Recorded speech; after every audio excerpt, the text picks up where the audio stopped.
আনুমানিক 20 বছর আগের ঘটনা। কলকাতার তপসিয়া নামক এক জায়গায় আব্দুল সালাম নামে এক ব্যক্তি বসবাস করতেন, তার 2 দাদা, বৌদি, ছোট বোন এবং তার বৃদ্ধা মাকে নিয়ে। সে তার পড়াশোনা শেষ করে এক বেসরকারি সংস্থায় কর্মরত হয়। সালাম তার নিজের চাকুরির জায়গায় একটা মহিলার প্রেমে পড়ে। তার নাম সায়রা খাতুন। সালাম ও সায়রা অফিস ছুটি হওয়ার পরে দুজনে একসঙ্গে অফিস থেকে বের হতো এবং একে অপরের হাত ধরে গল্প করতে করতে নিজেদের গন্তব্যের দিকে যাত্রা শুরু করত। এরকমভাবে বেশ কিছুদিন কেটে যায়। সায়রা আব্দুল সালামকে বলে, অনেকদিন তো হলো গো, আমরা দুজন মেলামেশা করছি, এবার আমরা বিয়েটা করে নিতে পারি না? তার উত্তরে সালাম বলে, আমি তোমাকে বিয়ে করতেই পারি, তবে একটা সমস্যা আছে। তখন সায়রা বলে, কি সমস্যা? আমাকে কি তোমার পছন্দ নয়? তখন আব্দুল সালাম বলে, আরে না না, সেটা কেন হবে? আমার 2 দাদার এখনো বিয়ে হয়নি, আমি ছোট ভাই, কি করে বিয়েটা করি বলো তো? তখন সালামের কথা শুনে সায়রা একটা লম্বা শ্বাস ছেড়ে বলল, ও আচ্ছা, এই ব্যাপার তাহলে, আমি কি না কি ভেবে বসেছিলাম। তখন সালাম বলল, তুমি কি ভেবে বসলে আমি শুনি? তখন সায়রা বলে, আমি ভেবেছি তুমি আমাকে পছন্দ করো না, শুধু সময় কাটানোর জন্য আমার সাথে মেলামেশা করো। তার উত্তরে সালাম বলে, তাহলে এখন তোমার মনের ভুলটা ভাঙলো তো? তখন সায়রা বলে, আর বলতে, যদি তুমি আমায় বলতে আমাকে তোমার ভালো লাগে না, তাহলে তো আমি আত্মহত্যা করতাম। তখন সালাম সায়রাকে বলে, তুমি আমায় এত ভালোবাসো? তখন সায়রা বলে, হ্যাঁ, কেন, তুমি আমাকে ভালোবাসো না? তখন আব্দুল সালাম বলে, হ্যাঁ, আমি তো তোমাকে ভালোবাসি, তবে আমি আমার 2 দাদার বিয়ের আগে কি করে বিয়ে করবো বলো? তখন সায়রা বলে, আমার বউ আর 2 মেয়ে, আমি বড় দিদির সাথে তোমার বড় দাদার এবং ছোড়দির সাথে তোমার ছোড়দার বিয়ে দিলেই সমস্ত ঝামেলা মিটে যায়। সায়রার কথার উত্তরে আব্দুল সালাম বলে, আমার কথায় তো সেটা সম্ভব না, তোমার পিসিকে বলো আমার মায়ের কাছে সম্বন্ধ নিয়ে যেতে। সেই মতো সায়রার পিসি আব্দুল সালামের মা রকমিনী বেগমের কাছে বিয়ের প্রস্তাব নিয়ে যান এবং রকমিনী বেগম রাজিও হয়ে যান। এর কিছুদিনের মধ্যে আব্দুল সালামের 2 দাদার বিয়ে হয় সায়রার পিস্তত 2 দিদির সাথে। তার ঠিক 1 বছর পরে আব্দুল সালামের সাথে সায়রার বিয়ে হয়। আব্দুল সালামের বর্দার বউ তখন গর্ভবতী, তাই মাঝে মধ্যে হাসপাতালে নিয়ে যেতে হতো সায়রাকে তার পিস্তত দিদিকে। একদিন সায়রা তার পিস্তত দিদিকে হাসপাতালের ডাক্তার দেখাতে নিয়ে যাওয়ার সময় হাসপাতালের সিঁড়ির মধ্যে থুতু ফেলেই শুরু হয় বিপত্তি। সায়রার থুতু গিয়ে পড়ল রেল লাইনের আত্মহত্যা করা ফারুক মিয়ার অতৃপ্ত আত্মার গায়ে। ফারুক মিয়ার রেল লাইনে কাটা পড়া রক্তাক্ত দেহটা হাসপাতালের সিঁড়ির ওই স্থানে এনে রেখেছিল ময়না তদন্তের জন্য। তারপর থেকেই ওই স্থানে ফারুক মিয়ার আত্মা থাকত। সায়রা না জেনে না বুঝেই হাসপাতালের সিঁড়ির এক কোণায় থুতু ফেলে এবং ফারুক মিয়ার আত্মা প্রচণ্ড ঘৃণা পায় এবং সায়রার শরীরের মধ্যে প্রবেশ করে। মূলত সায়রা হাসপাতালে তার পিস্তত দিদিকে ডাক্তার দেখানোর সময় কিছু বুঝতে পারেনি। যখন বাড়িতে গেছে তখন সায়রা অনুভব করছে কি যেন তার শরীরে বিশ্রীভাবে স্পর্শ করছে। পেছন ঘুরে দেখে সেখানে কেউ নেই। তখন সায়রা মনে করছে তার চুড়িদারের ওড়নাটায় টান পড়ে তার এরকম অনুভূতি হচ্ছিল। দিনের পর দিন সায়রার সাথে এরকম নানান রকম ঘটনা ঘটে। যেমন সায়রা স্নান করতে গেলে তার গায়ে নিজের থেকে কে যেন সাবান ঘষে দিচ্ছে এবং সায়রার শরীরের আপত্তিকর জায়গায় স্পর্শের অনুভূতি হচ্ছে। সায়রা চিৎকার করে বলছে, কে কে, সাহস থাকে তো সামনে আয়। যেই সায়রা এই কথাটা বলে অমনি বাথরুমের কাছে আয়নায় চোখ পড়তেই সায়রা একটা বিভৎস চেহারার লোককে দেখতে পায়। সায়রার পিছন দিকে দাঁড়িয়ে আছে সায়রার কাঁধে হাত দিয়ে। সঙ্গে সঙ্গে সায়রা করে চিৎকার করে বাথরুম থেকে বেরিয়ে ঘরে চলে যায়।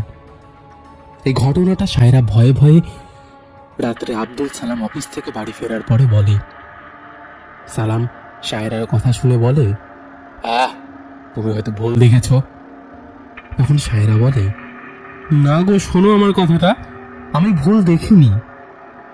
তখন সালাম সায়রাকে বলে, ঠিক আছে, আমি বিশ্বাস করলাম, তুমি এখন রাতের খাবার খেয়ে ঘুমো। পরের দিন সকালে সায়রা ঘুম থেকে ওঠার পর পায়ের মধ্যে একটা জ্বালা অনুভব করছে।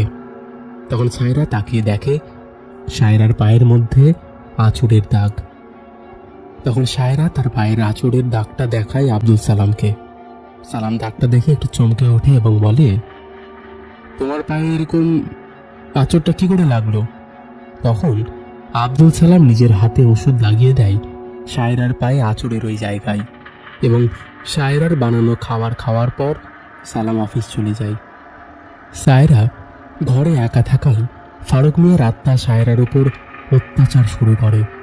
ফারুক মিয়ার আত্মা সায়রার সাথে নোংরামি করা শুরু করে। সায়রার সাথে দিনের পর দিন একই ঘটনাই ঘটে যাচ্ছে। দিনে দিনে সায়রা রক্ত শূন্য হয়ে পড়ছে এবং সায়রা সবসময় মনমরা হয়ে থাকে। আগে এত হাসি খুশি ছিল সায়রা, এখন সায়রাকে কেউ দেখলে বলবে না যে সায়রা এত হাসি খুশি মেয়ে ছিল। সায়রা এতটাই হাসি খুশি ছিল যে একবার হাসি শুরু করলে সহজে হাসি থামতো না।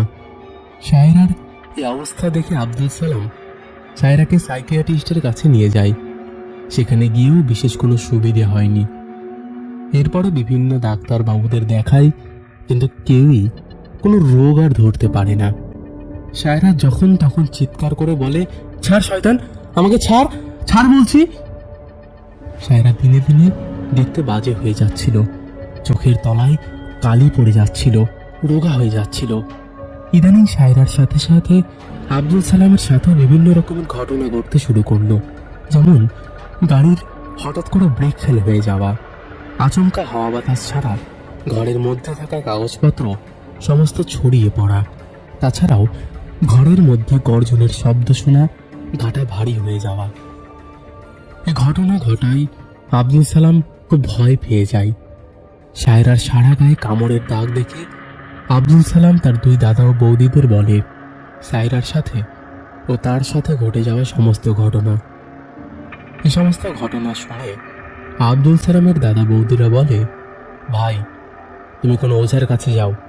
তাদের কথা মতো সালাম একজন ওঝার কাছে যায়। সে ওঝা একটা কাচের শিশি দেয় এবং বলে, এই শিশির মধ্যে মন্ত্রপুত পবিত্র জল আছে। ঘরে যদি কোনো অশুভ আত্মার উপস্থিতি থাকে, সঙ্গে সঙ্গে এই শিশির জলের রং রক্ত বর্ণের হয়ে যাবে। যদি দেখো রক্ত বর্ণের হয়ে গেছে, সাথে সাথে আমাকে ফোন করবে বা আমাকে তোমাদের বাড়িতে নিয়ে যাবে, আর এক ঘটি জোয়ারের জল তুলে রাখবে নদী থেকে।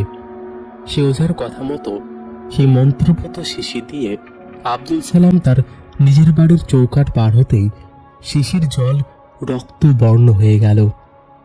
ঠিক সেই সময় আব্দুল সালাম সায়রার ঘর থেকে বিকট গর্জনের আওয়াজ এবং আর্তনাদের আওয়াজ শুনতে পেল। আব্দুল সালাম সায়রার ঘরে যেতেই দেখতে পেল সায়রা শূন্যে ভাসছে। সায়রার মাথা নিচে এবং পাটা উপরের দিকে, মনে হচ্ছে কে যেন সায়রার দু পা ধরে সায়রাকে শূন্যে ভাসিয়ে রেখেছে, এবং একটা চাপা খসখসে গলার স্বর শুনতে পেল আব্দুল সালাম, ওঝার কাছে আর যাস না, তাহলে তোর বউয়ের সাথে তোরও সাংঘাতিক বিপদ হবে। আব্দুল সালাম ভয়ে ভয়ে ওঝাকে ফোন করে এবং ওঝাকে বলে, তখন ওই ওঝা বলে, এই ফোনটা সায়রার কানে ধরো। আব্দুল সালাম ফোনের স্পিকারটা অন করে সায়রার কানে ধরতেই ওঝা মন্ত্র পড়তে শুরু করে। সঙ্গে সঙ্গে সায়রার দেহটা শূন্য ভাসমান অবস্থা থেকে খাটের উপর ধপ করে পড়ে। তার কিছুক্ষণের মধ্যে ওঝা এসে পৌঁছায় আব্দুল সালামের বাড়িতে। ওঝা এসে আব্দুল সালামের বাড়িতে পা দিতেই সায়রার ঘরের দরজা কড়কড় শব্দ করে বন্ধ হয়ে গেল। আব্দুল সালাম ভয় পেয়ে ওঝাকে বলল, আপনি আপনি কিছু একটা করুন, না হলে আমার সায়রাটা মারা যাবে। কিছু করুন, কিচ্ছু একটা করুন। তখন করিম ওঝা বিড়বিড় করে মন্ত্র পড়তে শুরু করে এবং বন্ধ ঘরের ভেতর থেকে পুনরায় রেকর্ডের মতো খসখসে গলায় একটা পুরুষ কণ্ঠস্বর ভেসে আসে। বলতে থাকে, চলে যেতে বল করিমকে, করিমকে চলে যেতে বল। সঙ্গে সঙ্গে শায়েরার আর্তনাদের আওয়াজ শুনতে পেল করিম ওঝা এবং আব্দুল সালাম। এক মুহূর্ত নষ্ট না করে করিম ওঝা আব্দুল সালামকে বলল, আমি যে নদীর জোয়ারের জল তোমাকে এনে রাখতে বলেছিলাম, তুমি সেই জলটা আমাকে দাও। সেই জোয়ারের জল আব্দুল সালাম করিম ওঝার হাতে দিতেই বিড়বিড় করে মন্ত্র পড়ে শায়েরার ঘরের চারিদিকে জলটা ছিটিয়ে দিল এবং চিৎকার করে বলল, আমি ঘরটা বেঁধে দিলাম, শায়েরার ঘর থেকে তুই বের হতে গেলেই জ্বলে পড়ে মরবি। করিম ওঝা শায়েরার ওপর ভর করা প্রেতাত্মাকে উদ্দেশ্য করে বলল, দরজাটা খোল বলছি, খোল দরজা, দরজা না খুললে তুই জ্বলে পড়ে মরবি। প্রেতাত্মা পালানোর চেষ্টা করতেই প্রীতির গলার স্বর শুনতে পেল সকলে, ওরে বাবা রে, জ্বলে পড়ে গেলাম তো, ছাড় ছাড় আমাকে, ছাড় ছাড় না, ছাড়। তখন করিম ওঝা বলল, আগে দরজাটা খোল, তারপর তোকে ছাড়বো। তখন পেঁয়াজ করে শব্দ করে দরজাটা খুলতেই করিম ওঝা চিৎকার করে বলে, শায়রা মা, তুমি বাইরে বেরিয়ে এসো। তখন শায়রা কিছুতেই ঘর থেকে বাইরে বেরোতে পারছে না। তখন করিম ওঝা আবারও মন্ত্র পড়ে জল ছেটায় এবং ধুনো জ্বালায়। তখন আবারও প্রেতের চিৎকার শুনতে পাই সকলে, ওরে বাবা রে, পুড়ে গেলাম গো, দে বের হতে দে আমাকে, দে। ওঝা বলে, তাহলে বের হতে দে শায়রা আমাকে, দে বের হতে দে। তখন হঠাৎ শায়রা ঘর থেকে বাইরে বেরিয়ে এসেই জ্ঞান হারালো। আবারও ক্যাচ করে শব্দ করে দরজাটা বন্ধ হয়ে গেল। তখন করিম ওঝা বলল, আমি ওই আত্মাকে আজকে রাতটুকু এই ঘরের মধ্যে আটকে রাখতে পারবো। আব্দুল সালাম, তুমি এক কাজ করো, ভঞ্জিপুর গ্রামের ফটিক চাঁদ বাবাকে নিয়ে এসো এখানে। সে ওখানে যায়, গিয়ে ওনাকে বলে। উনি তো প্রথমে আসতেই চাইছিল না, কিন্তু ওঝা ওনাকে বলে দিয়েছিল যে উনি যদি আসতে না চান তাহলে বলবে করিম আপনার শিষ্য আপনাকে নিয়ে যেতে বলেছে। তখন ফটিক চাঁদ বাবা হুকোয় টান দিতে দিতে বলল, করিম আমাকে ডেকেছে, তাহলে তো যেতেই হবে, আমি যাব, এক্ষুনি যাচ্ছি। ফটিক চাঁদ বাবা আব্দুল সালামের সমস্ত কথা শুনে হুকোয় গড় গড় করে একটা টান দিয়ে বিড়বিড় করে মন্ত্র পড়ে বলল, তোরা ভীষণ বিপদে আছিস, শায়রা মা এবং তুই। তখন আব্দুল সালাম ফটিক চাঁদ বাবাকে গাড়ি করে যেতে যেতে বলল, এমন অবস্থা কি করে হলো? তখন ফটিক চাঁদ বাবা বলতে লাগলো, তোর বউ, তোর দাদার গর্ভবতী বউকে নিয়ে হাসপাতালে ডাক্তার দেখাতে গিয়ে থুতু ফেলে সিঁড়িতে। সেই থুতু গিয়ে পড়ে ফারুক মিয়ার আত্মার ওপর। তখন থেকেই পিছু নেয় তোর বউয়ের। এ কথা বলতে না বলতেই গাড়ি গিয়ে দাঁড়ায় আব্দুল সালামের বাড়ির সামনের দরজার কাছে। তখন ফটিক চাঁদ বাবা ফারুকের প্রেতাত্মাকে ইচ্ছে করে জিজ্ঞাসা করে, তোর নাম কি? তখন প্রেতাত্মা ফারুক মিয়া বলে, তুই তো আমার নাম জানিস, তাহলে আবার আমার নাম জিজ্ঞেস করছিস কেন? ফারুক মিয়ার প্রেতাত্মার কথার উত্তরে ফটিক চাঁদ বাবা বলে, আমি তোকে তোর নাম বলতে বলেছি, তুই তোর নামটা আমায় বলবি। তখন ঘর ঘরে গলায় বলতে থাকে, আমার নাম ফারুক মিয়া। ফটিক চাঁদ বাবা জিজ্ঞাসা করলো ফারুক মিয়ার আত্মাকে, তুই কি করে মরলি? তখন ফারুক মিয়ার আত্মা বলল, আমি লাবণী নামে এক মেয়েকে ভালোবেসে বিয়ে করেছিলাম, অন্য ধর্মের মেয়েকে। সেই মেয়েটি আমার 1 বছরের ছোট্ট ছেলেকে রেখে একটা ছেলের সঙ্গে পালিয়ে বিয়ে করেছে। তখন আমি আমার নিজের ছেলেকে আমার এক নিঃসন্তান দিদির কাছে রেখে দিয়ে বললাম, দিদি তুই আমার ছেলেটাকে দেখ, আমি চাকরির কাজে বাইরে যাচ্ছি, কবে ফিরবো জানি না। এই বলে দিদির বাড়িতে ছেলেকে রেখে রেল লাইনে আত্মহত্যা করলাম। তখন ফটিক চাঁদ বাবা এই কথা শুনে বলল, তোর সাথে খুবই খারাপ হয়েছে, কিন্তু তুই শায়রা মায়ের সাথে নোংরামি করছিলি কেন?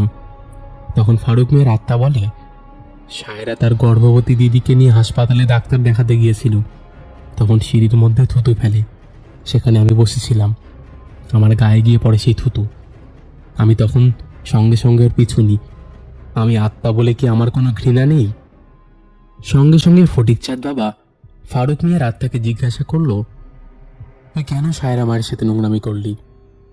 তখন বেশ কিছুক্ষণ ফারুকের আত্মা চুপ করে থাকে এবং বলতে শুরু করে, আমার গায়ে যখন থুতু ফেলে, তখন আমি ওর বাড়িতে এসে দেখতে পাই সায়রা এবং আব্দুল সালামের সুখী পরিবার। তাই আমার মনে ভারী হিংসা হলো এবং তার উপরে আমার গায়ে থুতু ফেলেছিল। তাই আমি সায়রার সাথে এমন করেছি। আমি সায়রাকে ছাড়বো না। ফারুকের আত্মার কথা শুনে ফটিকচাঁদ বাবা বলে, চুপ কর, তুই ছাড়বি না, তোর ঘাড় ছাড়বে। এই বলে ফটিকচাঁদ বাবা মন্ত্র পড়ে জল ছিটাতে থাকে এবং সায়রার ঘরের দরজা আপনা থেকে বন্ধ হয়ে যায়। ঘরের ভেতর থেকে ভাঙচুরের আওয়াজ আসে আর ঘরের ভেতর থেকে ফারুক মিয়ার আত্মা খসখসে গলায় বলে, ফটিকচাঁদ, তুই চলে যা। বৃথায় চেষ্টা করছিস আমাকে তাড়ানোর। আমি যাব না, আমি যাব না। তখন ফটিকচাঁদ বাবা ফারুক মিয়ার আত্মাকে জিজ্ঞাসা করলো, তুই কি চাস? তখন ফারুকের আত্মা ফটিকচাঁদ বাবাকে বলল, আমি আমার সাথে সায়রাকে নিয়ে যাব।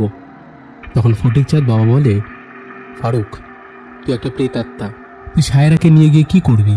তুই তোর সাথে সংসারও করতে পারবি না। তাই আমি বলছি তুই ওকে ছেড়ে দে।